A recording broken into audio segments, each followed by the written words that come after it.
का स्वागत है और मुझे खुशी हुई। वैसे इस बार हमारे मिलने में शायद बहुत बड़ा गैप हो गया।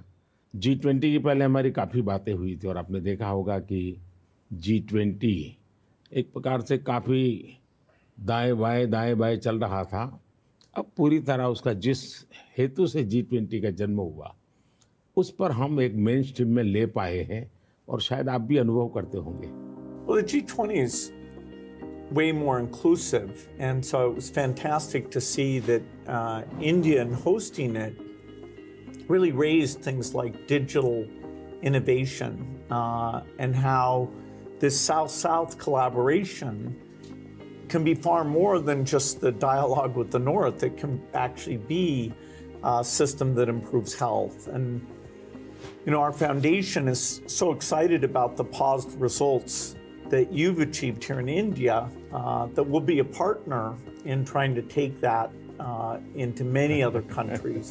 आपकी बात सही है। जब मैं इंडोनेशिया में भी जी20 में गया था, तो दुनिया के सभी देशों की क्यूरियोसिटी ये थी कि आपने ये डिजिटल रिवॉल्यूशन कैसे लाया है। और तब मैं उनको समझाता था, एक तो मैंने इस टेक्नोलॉजी को डेमोक्रेटाइज कर दिया है, ये किसी की मोनोपोली नहीं रहेगी, ये जनता का होगा, जनता के द्वारा होगा और जनता में जो भी उभरती हुई टैलेंट इसमें वैल्यू एडिशन करेगी वो करती चलेगी, ताकि कॉमन मैन को भी टेक्नोलॉजी पर विश्वास पैदा होना चाहिए। जैसे 10 डॉक्टर होते हैं, सब MBBS होते हैं, लेकिन एक डॉक्टर के पास ज़्यादा लोग जाते हैं क्योंकि उसका भरोसा बन गया है। In areas like digital government, India is not only adapting technology, but it's actually leading the way. What are some of the things you're excited about? Health, agriculture and education. मैंने जो आरोग्य मंदिर बना है, 2 लाख आरोग्य मंदिर, आयुष्मान आरोग्य मंदिर विलेजेस में, ये जो मेरे हेल्थ सेंटर है उनको मैं डायरेक्टली मॉडर्न टेक्नोलॉजी से बेस्ट हॉस्पिटल के साथ उनको जोड़ देता हूँ।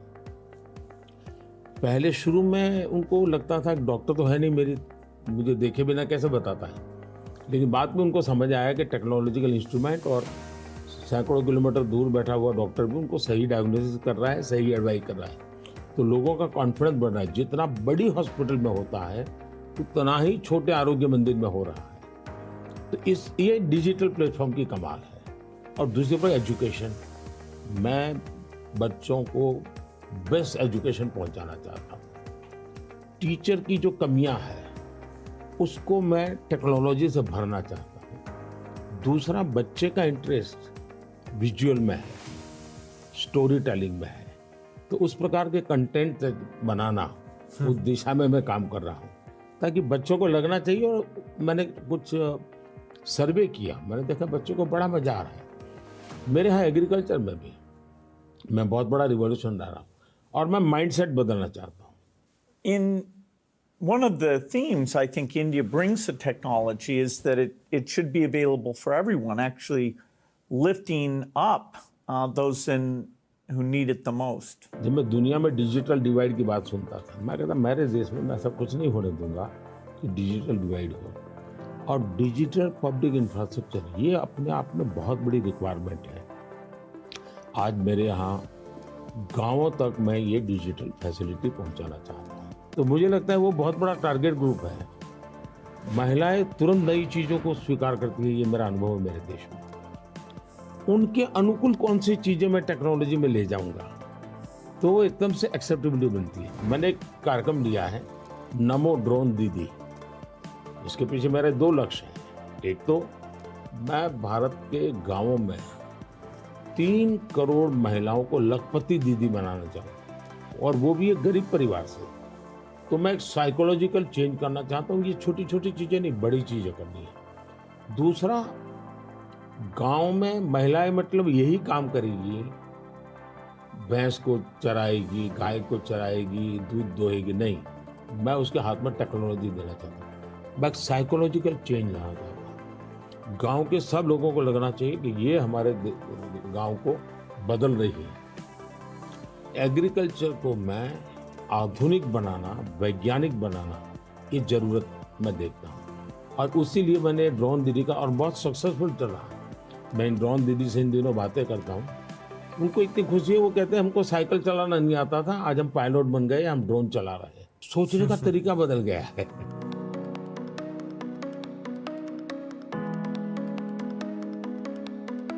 मैंने अफ्रीकन कंट्रीज के बहुत से लोगों से बात की।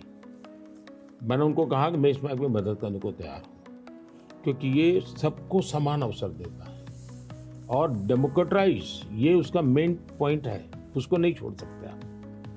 अब आपने देखा होगा कोविड में दुनिया सर्टिफिकेट नहीं दे पा रही थी।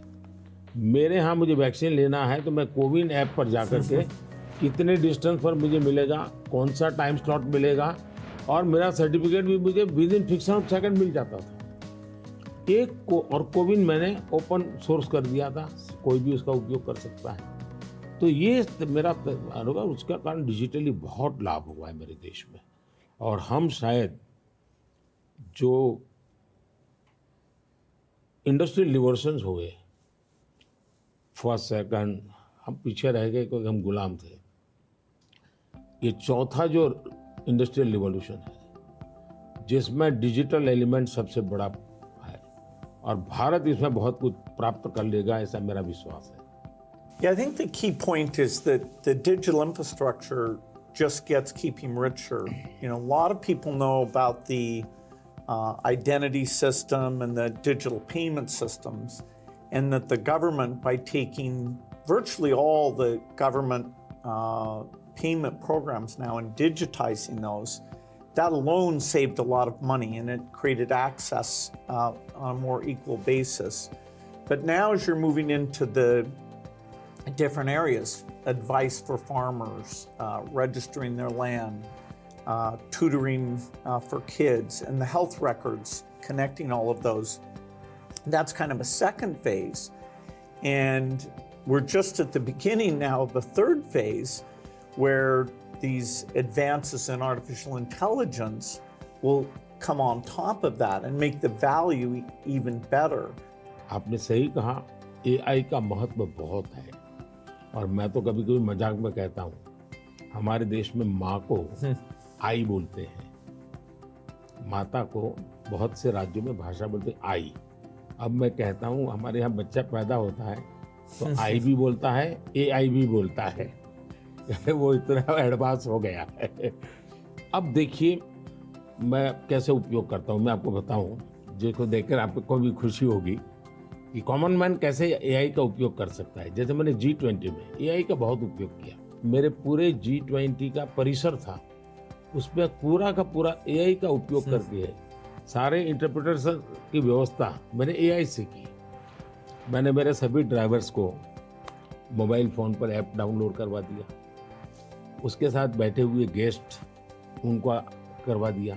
मान लीजिए वो फ्रेंच भाषा जानते हैं तो ड्राइवर के पास ऐप में फ्रेंच की व्यवस्था थी, वो ड्राइवर के साथ फ्रेंच में बोलते थे, ड्राइवर अपनी लैंग्वेज में सुनता था, ड्राइवर अपनी लैंग्वेज में जवाब देता था। यानी ड्राइवर के साथ कम्युनिकेशन किसी भी लैंग्वेज में वो कर सकते थे। मैंने अभी एक प्रयोग किया, मैं काशी तमिल संगमम में कार्यक्रम करता हूँ, तो काशी में तमिलनाडु के लोग आए हुए थे, तमिल भाषा मैं बोल नहीं सकता हूँ, तो मैंने एआई का उपयोग किया। मैं हिंदी में बोला और सबने मेरा भाषण तमिल में सुना एआई के द्वारा। उसी how am using my NaMo app, और मैं एआई का बड़ा उपयोग करता हूँ और मेरे लिए पूरे देश में बहुत काम आता है। ये मेरा फोटो बूथ है। अब आप सेल्फी ले लीजिए इस पर, take the selfie. Okay. Yeah. Wow. So you can see. Wow. Not only this, since last 20 years, मेरे साथ आपके जितने भी फोटो होंगे, जितने भी मेरी फोटो होंगी 20 साल की, सारे इस पर आ जाएंगे। कभी और किसी पब्लिक फंक्शन में मान लीजिए आपका एक 1/10 पार्ट दिख रहा है, तो वो फोटो में भी अगर मैं दिखता हूँ और आपका 1/10 भी दिखता है, वो भी उसको वो रिकॉग्नाइज करके ले आता है।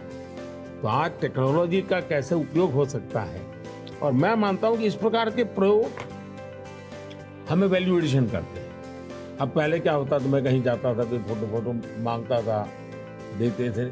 आज मैं कहता हूँ भाई तुम एआई पर जाओ, मेरे नमो ऐप पर जाओ, फोटो बूथ में जाओ, खुद की सेल्फी ले लो, आपको आपके साथ मेरा जितना भी फोटो होगा कि कोने में आप खड़े होंगे तो भी मिल जाएगा।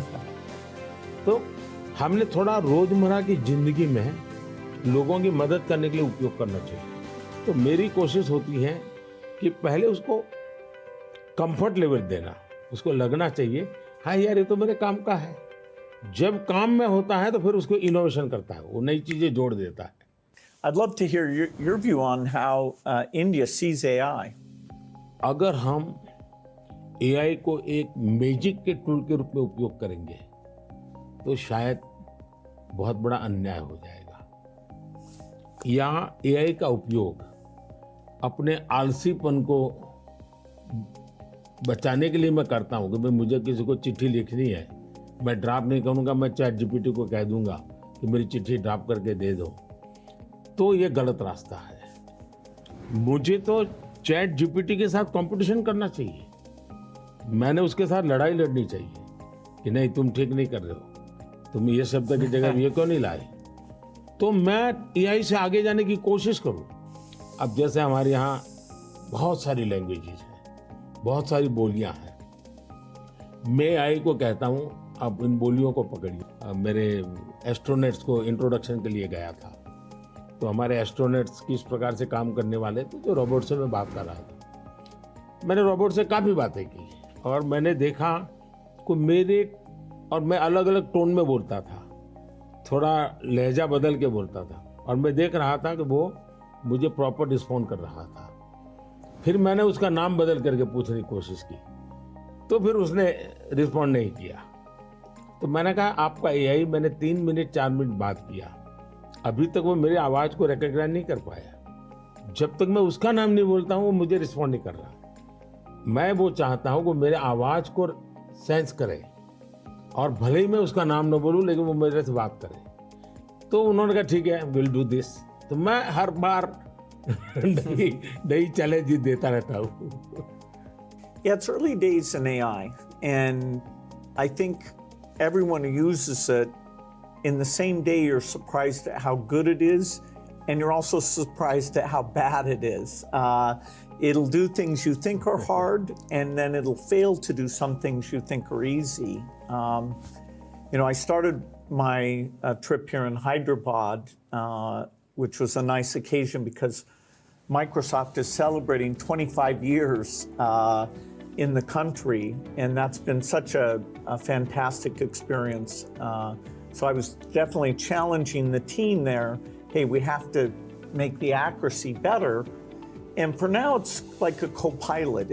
It helps suggest things, but the final decision about medicine or the letter you want to write, the final decision, we still have to review that, even though it may make us a bit more creative and a bit more productive.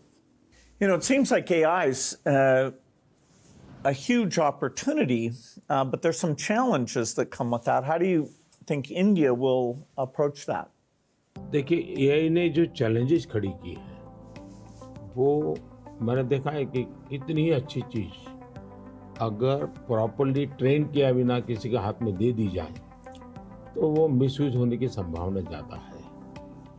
अब मैंने AI से जुड़े सारे brain से उनसे भी बात की। मैंने कहा शुरू में हमने कोई भी एआई जनरेटेड चीज़ है तो उस पर आना चाहिए वाटरमार्क कि ये एआई जनरेटेड है, ताकि कोई मिसगाइड ना हो। और ये बुरी चीज़ नहीं है, सिंपली इट्स एआई जनरेटेड, तो मैं उसका वैल्यू समझ लूँगा।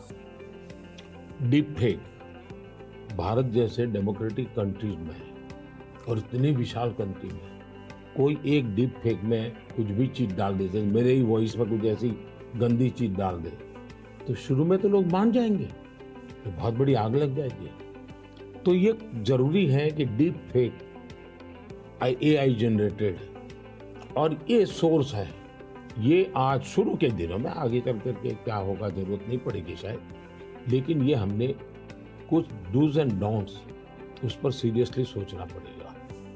उसी प्रकार से मैं एआई से पहले काम वो लूं जिसकी मेरी महारत हो। मेरी महारत हो और मैं अब थक गया हूं, सो जाऊं, वो कर लेगा, तो वो ठीक नहीं है। जैसे हम कह देते कि भाई तुम 5 बजे उसको फोन लगा देना, तो एआई कर देगा। या मैं कह दूंगा कि मेरा वो गाना मुझे सुना दो, तो वो कर देगा। तो मुझे पता होना चाहिए ना कि भाई मुझे इस समय किस गाने को सुनने की जरूरत है, मेरे लिए क्या रिक्वायरमेंट है। अगर मैं ये ना कर दूं, मेरे से टूल का ही उपयोग करने के लिए खेल खेलता रहूं, तो शायद मैं वैल्यूएशन नहीं कर पाऊंगा, टाइम पास कर लूंगा। In the AI world, data is so important, and yet, people have concerns, privacy concerns. How do we strike the balance there? Data एक बहुत बड़ा इश्यू बना हुआ है, हमने उसकी सिक्योरिटी भी देखनी चाहिए। भारत में कानूनी व्यवस्था तो की है, लेकिन लोगों को भी अवेयर करना पड़ेगा। अब जैसे मैंने आज हमारे देश में यूनिवर्सिटीज वगैरह सारे सर्टिफिकेट क्लाउड में रखवा देता हूँ, ताकि खर्चा भी बचता है और जो भी रिक्वायरमेंट मिल जाती है।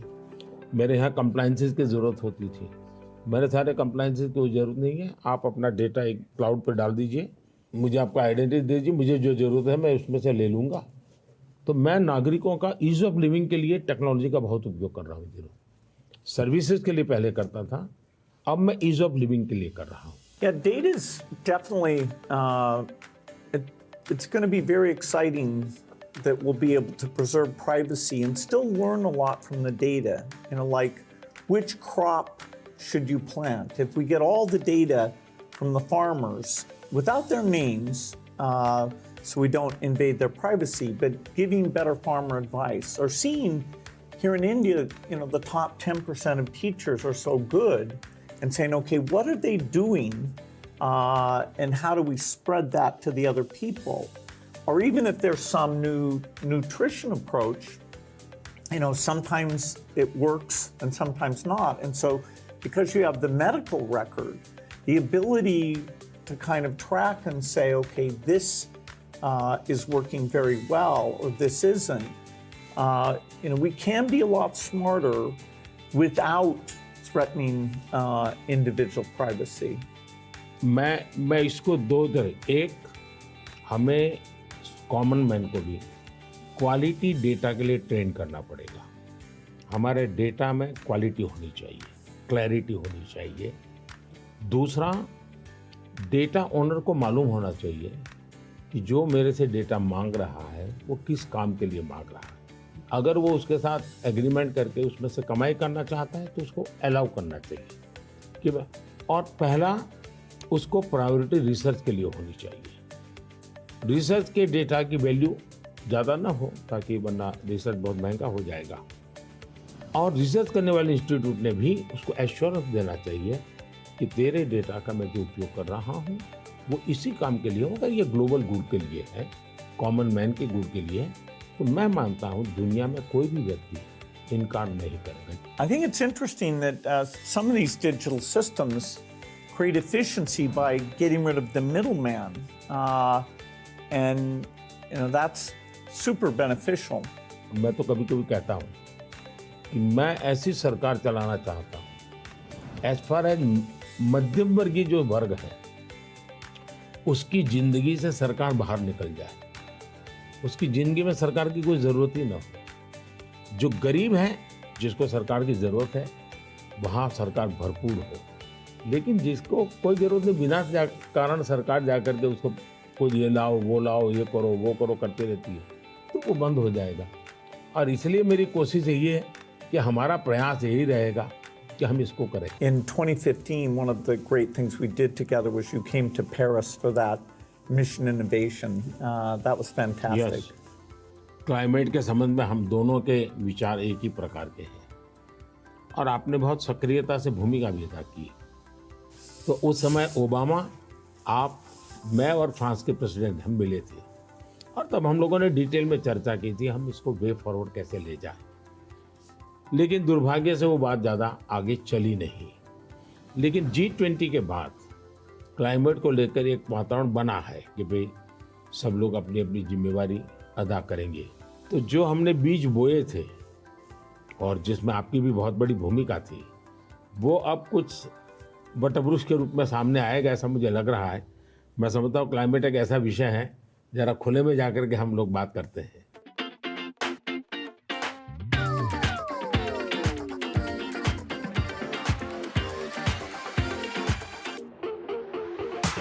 If you're ever coming to the United States, I'd love to have you come to Seattle. I'll be happy to come. No, fantastic. Please, Come over yeah. here. Yeah. Is it okay? Huh? हाँ।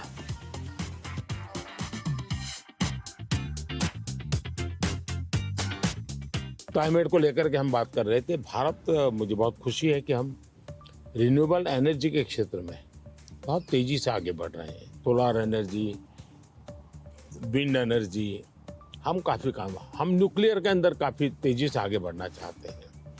उसी प्रकार से green hydrogen को हम बहुत तेजी से आगे बढ़ना चाहते हैं। मैं तमिलनाडु में था तो हमने एक हाइड्रोजन से चलने वाली बोट मैंने वहाँ से रवाना की, जो काशी में मेरे जो टूरिस्ट आते हैं उनके लिए ये एनवायरनमेंट फ्रेंडली, पॉल्यूशन फ्री ये बोट काशी से अयोध्या के लिए चलाने के लिए मैंने सोचा है, ताकि क्लीन गंगा की मेरी जो मूवमेंट है उसको भी मदद मिलेगा, एनवायरनमेंट कॉन्शियस सोसाइटी के लिए भी वहाँ से एक मैसेजिंग होता रहेगा।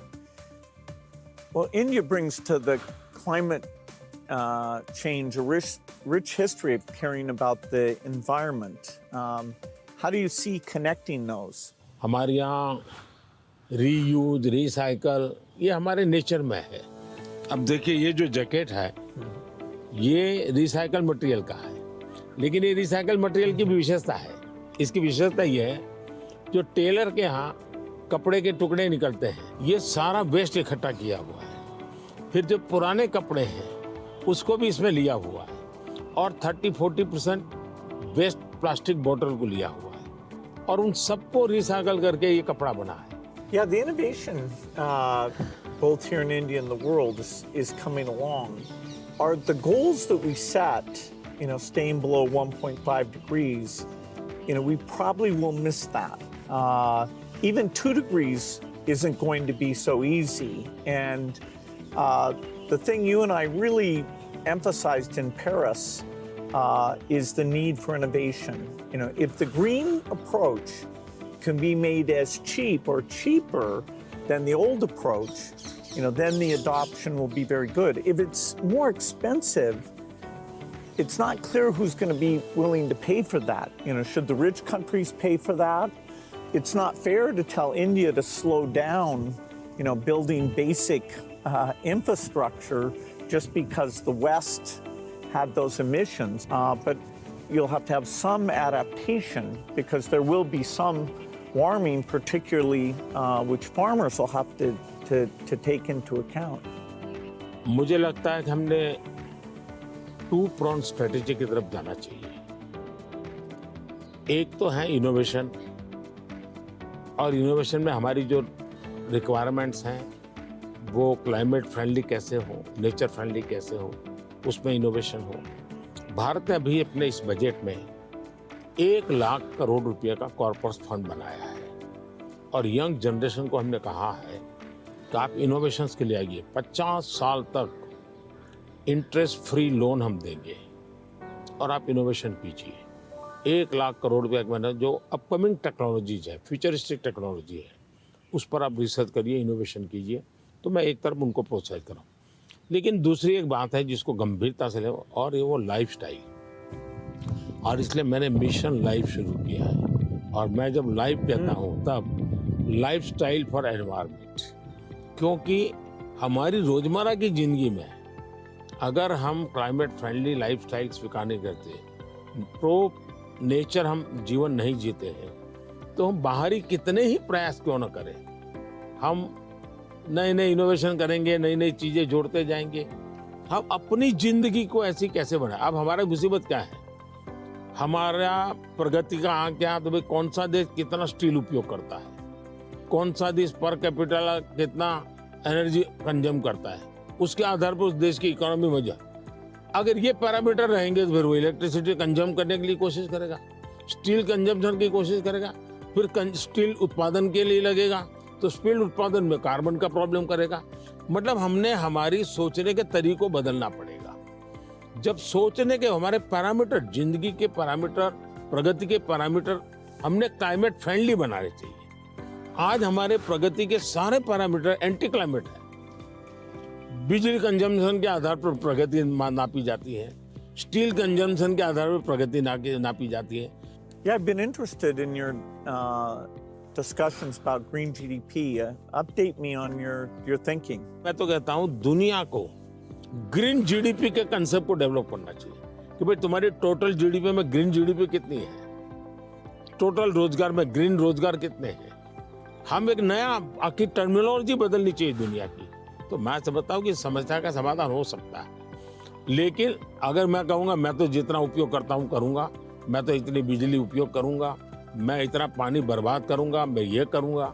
Now, getting consumers involved in this, where they prefer the product that's the clean product when they're buying a car,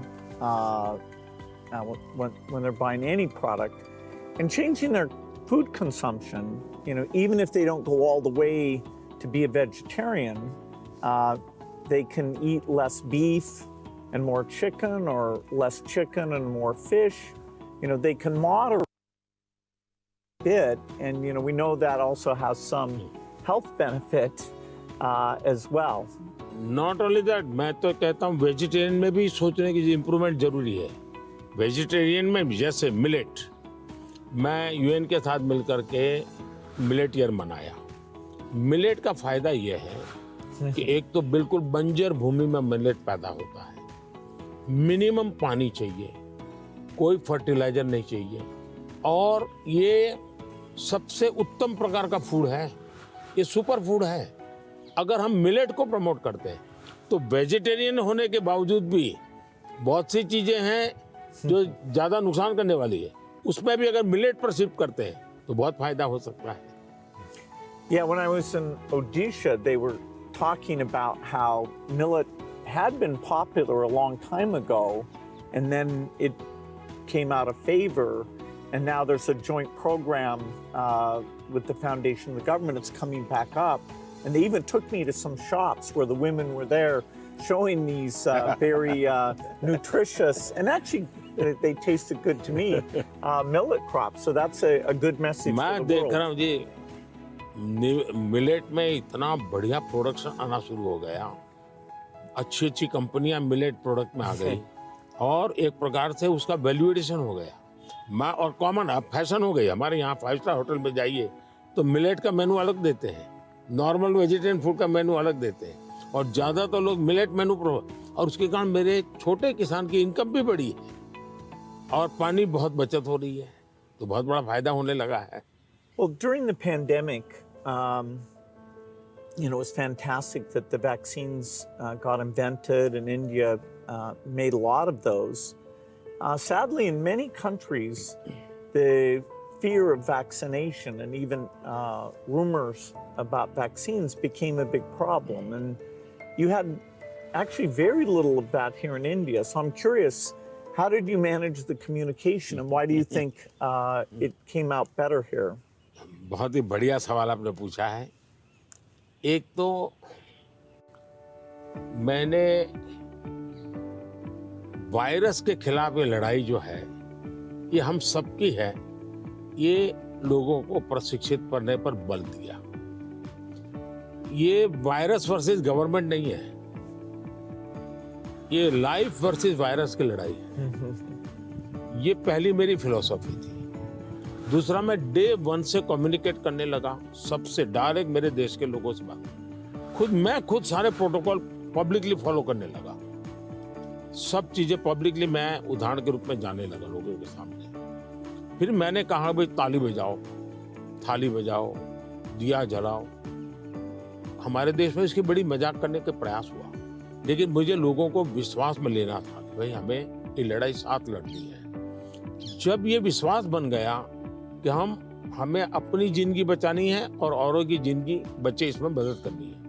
तो एक प्रकार से मास मूवमेंट बन गया और उसके कारण मुझे बाद में जो भी चीज कहता था देशवासियों को वो मुझे मदद करते। फिर मुझे क्वेश्चन नहीं करते थे कि मास्क लगाना चाहिए कि नहीं लगाना चाहिए, उनको लगता था। और लोग भी एक दूसरे को कहते थे मास्क लगाओ।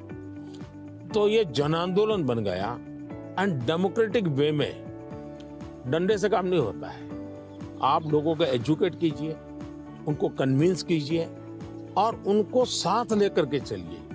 ये मेरा बहुत बड़ा अभियान रहा और उसके कारण मुझे वैक्सीन में बहुत बड़ी सभा, किसी ने मुझे रोका नहीं। आर्थिक रूप से मुझे बहुत बड़ा बोझ आया क्योंकि मुझे वैक्सीन बनाने में रिसर्च करनी थी, फिर विश्वास दिलाना था कि यही वैक्सीन चलेगी। तो मैं खुद सबसे पहले वैक्सीन लेने लग गया और मेरी वो 95 एज की मेरी माँ थी उस समय। मेरी माँ ने भी पब्लिकली वैक्सीन लिया, तो मैंने उदाहरण करके दिखाया तो लोगों को भरोसा पड़ा कि भाई ये जिंदगी बचा सकती है। आने वाले दिनों में मैं सर्वाइकल कैंसर को लेकर के, खास करके बच्चियों के लेकर, मैं भारत में इस बार बजट में हमारी जो साइंटिस्ट हैं उनको बजट देना चाहता हूँ और मैं उनको कहना चाहता हूँ इसमें भी आप लोकल रिसर्च कीजिए, वैक्सीन बनाइए और बहुत ही कम पैसों में मैं मेरे देश की सभी बच्चियों का वैक्सीनेशन करूँ और किसी भी बच्ची को कैंसर की संभावना ही न रहे वो स्थिति पैदा करूँ। उस दिशा में इन दिनों में काम कर रहा हूँ। जब मेरी नई सरकार बनेगी तो मैं सबसे पहले उस दिशा में काफ़ी पैसे रिसर्च में लगाना चाहता हूँ ताकि मेरी बच्चियों की ज़िंदगी बचे। मैं एक इंटरेस्टिंग बात बताना चाहता हूँ। सरदार वल्लभ भाई पटेल 1930 के आसपास अहमदाबाद म्यूनिसिपल कॉरपोरेशन, उस समय नगर पालिका होती थी, उसके मेयर थे और उस समय एक एपिडेमिक की स्थिति पैदा हुई। वैक्सीनेशन करवाना था, कुछ लोगों ने रिलीजियस कारणों से उस समय वैक्सीन लेने से मना कर दिया, रेजिस्ट किए। तो सरदार वल्लभ भाई पटेल ने बड़ा कड़ाई की और कंपल्सन किया कि भाई मुझे सारे की ज़िंदगी बचानी है। यानी ये रेजिस्टेंस दुनिया के हर देश में सदियों से चला आ रहा है, लेकिन अगर उसको ओपन अप करके हम करें तो शायद ठीक हो जाता है। तो मैंने सुना है कि आप गुजरात में स्टैच्यू ऑफ यूनिटी पर जा रहे हैं, आपने शायद उसके विषय में कुछ पढ़ा होगा, आपने जाने का कार्यक्रम बनाया है तो। No, I'm very much looking forward to that. You know, I understand it's quite grand, much bigger than the Statue of Liberty. So that'll be fun to see. And also to meet some of the women's groups there and hear how they've gotten involved in tourism or how they see all the work that they do. इसकी बड़ी interesting story है, background information मैं आपको देना चाहूँगा। सरदार वल्लभ भाई पटेल की विशेषता ये रही थी, भारत को एक करने में उन्होंने बहुत बड़ी भूमिका निभाई थी, यूनिटी में बहुत बड़ा रोल किया। तो मैं जब गुजरात का मुख्यमंत्री था, मैंने एक मास मूवमेंट शुरू की। मैंने लोगों को अपील की कि हर गांव से मुझे खेत में जो उपयोग किया है औजार, उसका लोहे का टुकड़ा चाहिए। हर गांव से एक लोहे का टुकड़ा चाहिए और वो चाहिए क्या, जिसका कभी न कभी खेत में औजार उपयोग किया है। तो हिंदुस्तान के 6 लाख गांवों से मैंने किसानों से लोहे का टुकड़ा इकट्ठा किया, उसको मेल्ट किया और उसका मैंने स्टैच्यू में उपयोग किया है। दूसरा, मैं हर गांव से मिट्टी लाया, उस मिट्टी का मैंने एक यूनिटी वॉल बनाया है। तो हिंदुस्तान के 6 लाख गांवों की मिट्टी उसमें है और मेरा उसके पीछे स्पिरिट है यूनिटी का। हमने इतने बड़े देश की विविधताओं के बीच में एकता कैसे बनानी, उसके लिए मैंने स्टैच्यू बनाया और स्टैच्यू ऑफ लिबर्टी से ये डबल साइज का है। ये दुनिया का सबसे बड़ा ऊंचा स्टैच्यू और कम से कम समय में बनाया। Yeah, I hope they have a video of the construction because I'm always fascinated how do you assemble something like that. इसका पूरा एक मैंने किताब निकाला है, स्ट्रक्चरल इंजीनियरिंग का पूरा। Okay. फिर फाउंडेशन स्टोन से लेकर के अब तक टेक्नोलॉजिकल इंप्रूवमेंट कैसा हुआ, उसका डिटेल स्टोरी है, वीडियोग्राफी भी है और बुक फॉर्म में भी है। वो मैं अपनी टीम को बताऊंगा, वो आपको मिले, क्योंकि ये सच में, और मैंने सभी इंजीनियरिंग स्टूडेंट को वहाँ स्पेशली ले जाता था कि वो ये स्ट्रक्चरल इंजीनियरिंग का स्टडी करें कि इतना बड़ा काम कैसे हो रहा है। और वो बहुत ही उनका इंटरेस्टिंग था वो। अभी मैंने गुजरात में हिंदुस्तान का सबसे बड़ा सी केबल ब्रिज का उद्घाटन किया, हिंदुस्तान का सबसे बड़ा। तो मैंने इंजीनियरिंग स्टूडेंट को कहा तो वहाँ जाइए, उसका स्ट्रक्चरल इंजीनियरिंग का स्टडी कीजिए, क्योंकि मैं ये हमेशा इन चीज़ों में चाहता हूँ कि चीज़ें बना करके छोड़नी नहीं है, मैं उसमें इंस्टीट्यूशनलाइज करना चाहता हूँ, नई पीढ़ी को तैयार करना चाहता हूँ। So over our careers, technology's gotten so much better. I'm just curious in terms of your journey of using, PCs or phones or different types of software. Was there something that really drew you in, or what's that been like? एक तो मुझे पागलपन है technology का, खुद expert नहीं हूँ, मेरी क्यूरियोसिटी रहती है, बालक की जैसे रहती वैसे रहती है। मुझे बहुत याद है, बहुत पहले मेरे पास एक गैजेट था, हाथ में रखने वाली छोटी सी डायरी थी, अच्छी थी लेकिन थोड़ा वेट था। मैं बहुत साल पहले यूएसए गया था, तो जब यूएसए गया तो मैं बड़े मॉल में जाता था, लेकिन मैं टेक्नोलॉजी वाली दुकान पे जल्दी जाता था। तो मैंने उनको कहा भाई ये इसका लेटेस्ट वर्जन कोई है क्या? तो वो देखता रह गया ये क्या है। बोले अभी तो हमारे देश में ये आया नहीं है, तो ये भी तो अभी आया नहीं, तो अगला वर्जन कहाँ से आएगा?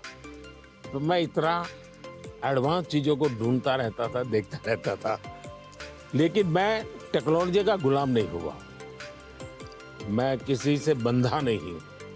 मैं पानी के प्रवाह की तरह नई चीज़ों को खोजता रहता हूँ, ढूंढता रहता हूँ, और कहीं पर मुझे सुनता हूँ तो मैं ले आता हूँ। और शायद मुझे जल्दी से करने का भी शौक है, उसको मैं जल्दी से जल्दी कैसे लाऊं, जल्दी से कैसे करूं। जैसे एआई दुनिया के चर्चा करने लगी तो मैं एआई के पीछे मैं क्या कर सकता हूं। दूसरा, मेरा ध्यान किसी चीज को देखता हूं, उसका मल्टीपल यूटिलिटी क्या होती है, तो मेरी सब फैकल्टी उस पर काम करना शुरू कर देती है।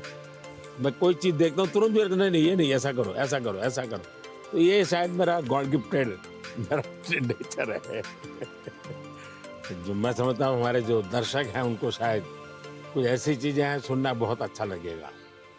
आपकी जिंदगी के विषय में जो सुना है कि भाई गैरेज में आपने जिंदगी की शुरुआत की और वहां से यहाँ पहुंचे, उस जन्म में सबसे संतोषजनक पल कौन सा आया होगा? I'm so lucky. I was born at a time when the chip miracle happened. I got a very good education. I have kind of an optimistic view, so dropping out of school to take risk didn't seem that dangerous to me. I have to say, though, the most exciting thing is when you see people using the technology. When you go into a classroom and you see people using it. In a certain sense, I always wanted software for my own curiosity, and that I could take courses online and all that. And to see that other people, not only does it work for them, but it's kind of empowering them, that's been very gratifying.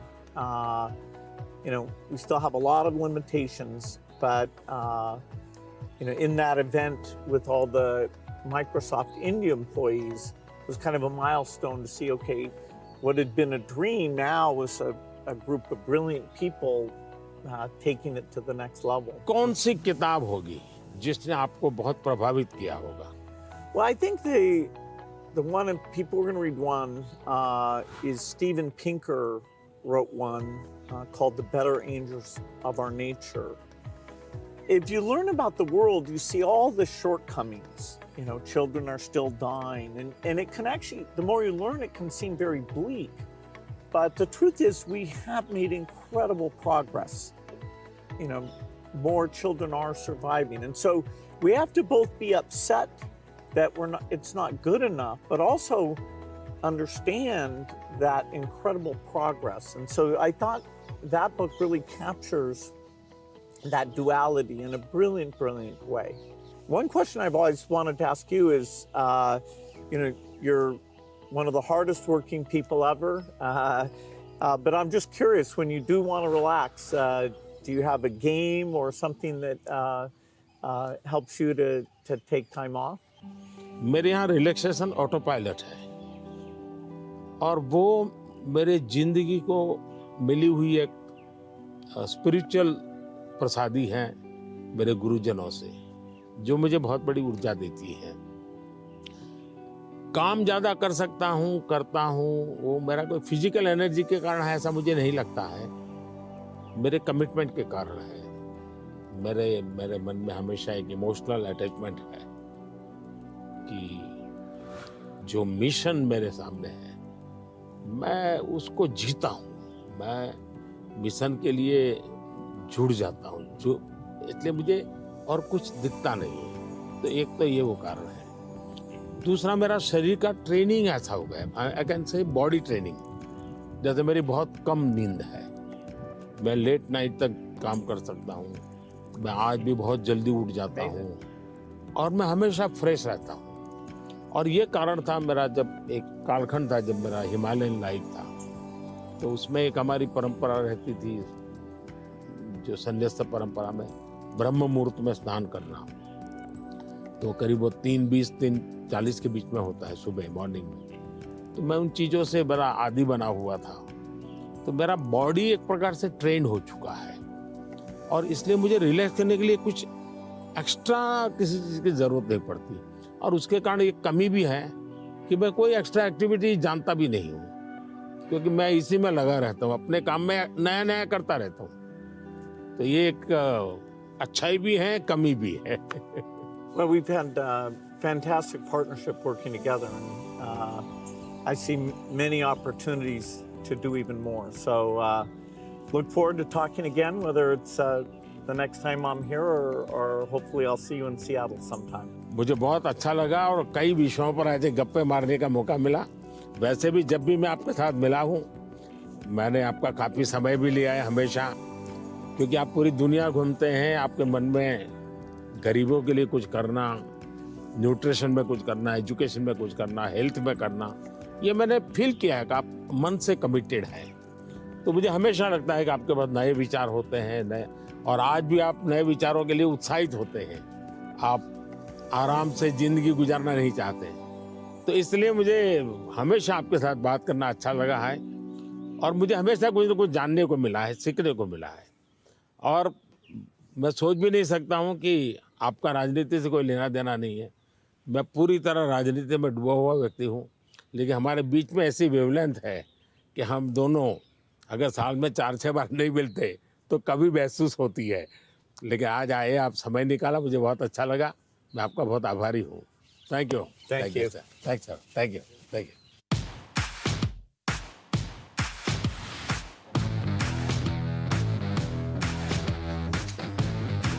These are some nutrition books. Finally, we're making progress on nutrition. Yes, thank you.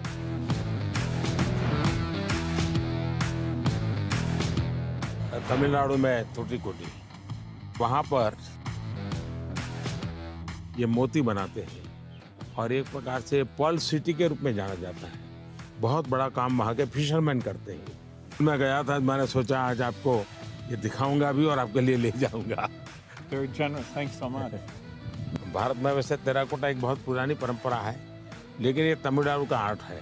ये बहुत popular होता है, मंदिरों में रहता है, घरों में भी रहता है, पूजा के लिए भी इसी प्रकार की विशेष चीज़ें बनाते हैं वहाँ। ये हैं पश्मीना स्क्राफ्ट है और ये हमारे यहाँ बहुत ही पॉपुलर है कश्मीर में। ये केसर है, ये भी कश्मीर का है। सारा किसानों का ये पूरा वैल्यू एडिशन होता है और बहुत ग्लोबली एक्सपोर्ट होता है। ये हमारे यहाँ वोकल फॉर लोकल मेरा एक मूवमेंट चल रहा है और दूसरा मेरा 1 डिस्ट्रिक्ट 1 प्रोडक्ट को मैं बहुत प्रमोट कर रहा हूँ। मैं कहीं भी विदेश जाता हूँ, मेहमानों को कुछ देना है तो किसी डिस्ट्रिक्ट के लेकर जाओ, उस डिस्ट्रिक्ट के लोग प्राउड फील करते हैं। ये दार्जिलिंग चाय है, ये नीलगिरी चाय, और मैंने देखा आपने चाय पे चर्चा की। That was fun. Yeah. और ये सारी 1 डिस्ट्रिक्ट 1 प्रोडक्ट में बहुत ही पॉपुलर हो रहा है इसका। तो मैं चाहूँगा ये सब आपको, मेरी यादें आपके साथ रहें। Yes, you're very generous. I look forward to that.